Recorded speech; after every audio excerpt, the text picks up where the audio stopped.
దీన్ని చూసి ఒక మనిషిని మోసుకెళ్తున్నారేమో అని అనుకున్నాం కదా, బట్ నేను అలానే అనుకున్నాను. తీరా దగ్గరికెళ్ళి చూస్తే అదొక చేపను మోసుకెళ్తున్నారనమాట. సముద్రం నుంచి అప్పుడే ఫ్రెష్‌గా వచ్చేసాయి. సో, వాళ్ళైతే దాన్ని తీసుకెళ్ళేసి ఇక్కడ ఎవరైతే ఉంటారో వాళ్ళకి అమ్మేస్తారు. అంటే పడవల్లో తెచ్చి ఇక్కడ అమ్మేస్తే ఇక్కడ వెళ్ళి మనం కొనుక్కోవచ్చు.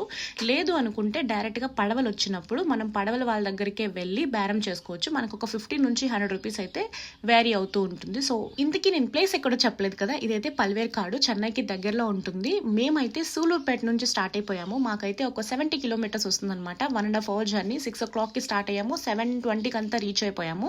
అప్పటికి చాలా మంది వచ్చి కొనుక్కొని వెళ్ళిపోయారు. అండ్ క్రౌడ్ కూడా చాలా మంది ఉన్నారు. ఎందుకంటే అది సండే కాబట్టి. ఇక్కడ అన్ని రకాల చేపలు అయితే మనకి అవైలబిలిటీలో ఉంటాయి. అండ్ ఇక్కడికి మనకి డిఫరెన్స్ ఏంటి అని అంటే ఇక్కడ కొంచెం ఫ్రెష్గా ఉంటాయి అండ్ చాలా బాగుంటాయి. డిఫరెంట్ వెరైటీస్ చూడొచ్చు మనము. క్వాంటిటీ కూడా బాగానే వేస్తారు. బట్ కొత్తగా ఎవరైనా వస్తే నాకు ఎందుకు కొంచెం మోసమేమో అని అనిపించింది. ఎందుకంటే మాకు చెప్పిన రేట్లు అనేవి కొంచెం మార్చి చెప్పారనమాట. అలా కాకుండా మీరు కొంచెం ఎంక్వైరీ చేయండి. అన్ని షాప్స్లో తిరిగి ఎంక్వైరీ చేసుకొని తీసుకోండి అనమాట. వెంటనే వెళ్ళి తీసుకోవద్దు. అక్కడ చాలా ఉంటాయి అండ్ చిన్న షాప్సే కానీ చాలా వెరైటీస్ అనేవి అవైలబిలిటీలో ఉంటాయి. ఇలా క్రాబ్ కానీ చిన్న క్రాబ్ నుంచి పెద్ద క్రాబ్ వరకు కేజీ 700, 900, 1000 రూపీస్. అది క్రాబ్ సైజుని బట్టి వెయిట్ని బట్టి కూడా ఉంటుందన్నమాట. మేము 150 రూపీస్ కూడా తీసేసుకున్నాం ఒక బకెట్ నిండా. సో ఇలా అన్నీ ఇక్కడ తెచ్చి వీళ్ళకి అమ్మేస్తూ ఉంటారు. ఇదైతే చందువ చేప అనుకున్నా, బట్ చందువ కాదు. ఇదేంటంటే లేక్లో దొరికేదన్నమాట. టేస్ట్ అయితే చాలా బాగుంది. మేము యాక్చువల్లీ తీసుకొని పులుసుకు అనుకున్నాం కానీ ఇది మీట్ చాలా బాగుండేసరికి ఇంకా మేము పికిల్ అయితే వేసేసాము. సో ఇవంతా ఒక రౌండ్ వేసేసుకొని మార్నింగ్ టైంలో ఎంతో రిఫ్రెషింగ్గా అనిపించింది. అండ్ అన్ని వెరైటీస్ ఆఫ్ చేపల్ని ఇక్కడ చూసినప్పుడు కొంచెం డిఫరెంట్ ఫీలింగ్ అనమాట. ఓకే, ఇవన్నీ మన సైడ్ ఉండవు కదా అనేసి. అండ్ రొయ్యల్లో అయితే చిన్న రొయ్యల నుంచి పెద్ద రొయ్యల వరకు చాలా వెరైటీస్ అయితే ఉన్నాయి. సో ఫస్ట్ అయితే మేము తీసుకోలేదు, ఒక రౌండ్ అయితే వేసేసాము. దాని తర్వాత ట్యూనా ఫిష్ తీసుకున్నాము అండ్ గండి చేప తీసుకున్నాం అనమాట.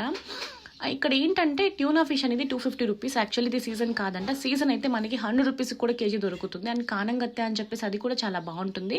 అండ్ మేము ఎండ్రకాయలు అయితే తీసేసుకున్నాము. ఇవి డిఫరెంట్గా ఉన్నాయన్నమాట. బట్ రొయ్యలు అయితే మేము అడిగాము. ఇవి లేక్ రొయ్యలు కాబట్టి వాళ్ళు ఒక 200 నుంచి 450 దాకా రేంజ్లో చెప్పారు. అది సైజుని బట్టి. ఇంతకుముందు 1.5 కేజీ లెక్కన వేసేవాళ్ళు, బట్ ఇప్పుడైతే 1 కేజీ అనమాట. ఈ తుల్లు చేప చూస్తున్నారు కదా, ఇదైతే కేజీ 250 రూపీస్ అని చెప్పారు. 5 కేజీస్ ఉంటే మేమైతే 850 రూపీస్కి బేరమాడి తీసేసుకున్నాము.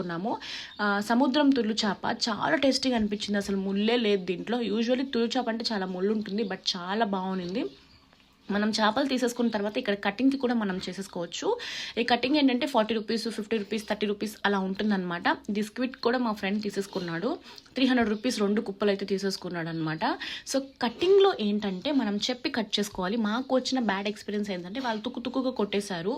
అంటే ఆ పీసెస్ అనేవి ప్రాపర్గా రాలేదు. ఎందుకంటే వాళ్ళ అవసరం వల్ల ఫాస్ట్గా కొట్టేశారనమాట. సో ఈ అన్న కటింగ్ స్కిల్స్ అయితే మామూలుగా లేవు. దాన్ని కట్ చేస్తుంటే నాకే భయం వేసిందనమాట. సో పాత సినిమాలో కొంచెం విలన్స్ కత్తి పెట్టుకొని కోస్తారు కదా, అట్లా అనిపించింది. సో ఈ వంజరం చేప ఒక్కరే తీసుకున్నారంట. సో వంజరం చేప కటింగ్ స్కిల్స్ అనేవి ప్రాపర్గా రావాలి. ఎందుకంటే ఒక పీస్ అనేది చాలా పల్సగా ఉంటుంది అండ్ ఆ పీస్ కూడా కాస్ట్ అనేది చాలా ఎక్కువ. యూజువల్లీ మనం బయట తినాలంటే 350 రూపీస్ అలా ఉంటుంది ఒక సింగిల్ పీస్ మాత్రమే. సో ఇదైతే చాలా పీసులు వచ్చాయి. కొంచెం వీటిలో కూడా సైజెస్ ఉంటాయంట. ఇలాంటివన్నీ మనకి దొరకాలి అని అంటే మనం ఇలాంటి మార్కెట్కి వచ్చి తీసుకోవాలి. మీకు పాసిబుల్ ఉంటే ఒక సండే కానీ లేదా వీక్లో మిడ్ డే కానీ ప్లాన్ చేసుకొని ఇలా వచ్చేసేయండి. యూజువల్లీ అంత క్రౌడ్ ఉండరంటే ఇక్కడ, బట్ మేము వెళ్ళింది సండే కాబట్టి చాలా క్రౌడ్ ఉన్నారు అని మా ఫ్రెండ్ చెప్పాడు. అండ్ మనం ఇలా చేపలకి వెళ్ళేటప్పుడు ఒక కవర్ నీట్గా తీసుకెళ్ళండి ఇంటి దగ్గర నుంచే. లేదు అనుకుంటే మనకు అక్కడ అవైలబిలిటీలో ఉంటుంది. అండ్ ఎక్కువ ట్రావెల్ చేయాలనుకుంటే మీరు కొంచెం ఐస్ కూడా వేసుకొని తీసుకెళ్ళచ్చు అనమాట. మేము తీసుకున్న ప్రాన్స్ ఫిషెస్కి అంతా మేము ఐస్ వేసేసుకున్నాము. సో ఆ ఐస్ అనేది కూడా 20 రూపీస్ 30 రూపీస్ అలా అమ్ముతారు. అండ్ బకెట్స్ కూడా తీసేసుకున్నాం మేము.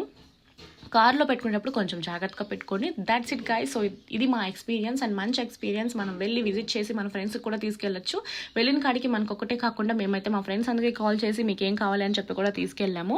సో వర్త్ అని చెప్పొచ్చు. But once in a life time experience లాగా వెళ్ళేసి అన్ని తీసుకొని వచ్చేసి అనమాట.